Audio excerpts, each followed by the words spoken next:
ya. Saya ingin tanyakan ke PKB nih. PKB, kenapa akhirnya di detik-detik akhir jelang deklarasi bergabung dengan Kim, yang akhirnya jadi Kim plus ini ya. Nah, sebelumnya kan kita tahu bahwa banyak sekali kode-kode yang dilakukan oleh PDIP untuk mengajak PKB untuk membentuk poros ketiga, tapi akhirnya berlabuhnya ke Kim plus. Kenapa? Alasannya? Mbak Vera, kita di PKB itu kalau menentukan calon kepala daerah itu kan ada banyak kriteria ya. Ada soal kapasitas, kapabilitas, elektabilitas, ketercukupan dalam partai pengusung, dan komitmen untuk membesarkan PKB.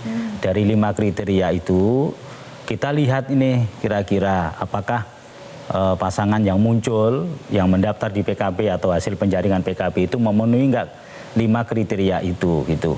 Kenapa? Karena PKB di DKI itu hanya 10 kursi Mbak Vera, nggak akan bisa ngusung sendiri. Maka ketercukupan dalam koalisi itu untuk bisa mengusung dan berlayar itu menjadi prasyarat utama kita gitu.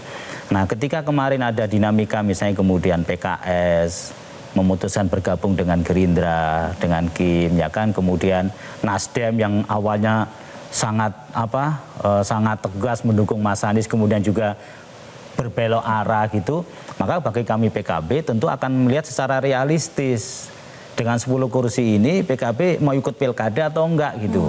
Akhirnya kemudian kita memutuskan untuk bergabung dengan Gerindra, mendukung Ridwan Kamil dan Suswono. Saya kira itu dinamika. Tapi ini bentuk dari hasil pertemuan antara Caimin dan Pak Prabowo pada 8 Agustus tidak? Ya, itu bagian dari pembicaraan itu. Jadi memang di situ sudah dibahas sebetulnya.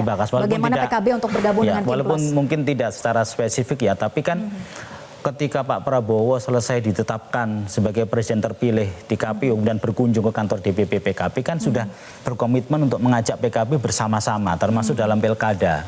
Jadi clue-nya sudah kita dapat gitu. Tinggal kemudian kita mengeksekusinya di masing-masing pilkada di provinsi maupun kabupaten kota, dan di DKI kita bersama dengan Gerindra, di tempat lain mungkin kita tidak bersama. Itu biasa menurut saya. Itu dinamika pilkada di masing-masing daerah itu betul-betul sangat dinamis. Oke, dinamika yang dialami oleh PKB pun juga sempat bergesekan dengan PBNU begitu ya. Nah, ini sempat memanas, tapi kemudian setelah PKB yang akhirnya bergabung dengan Kim plus itu seolah sirna.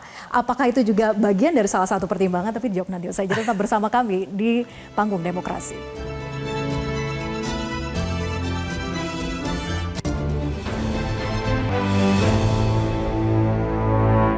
Jelajahi cara baru mendapatkan informasi. Download Metro TV Extend sekarang.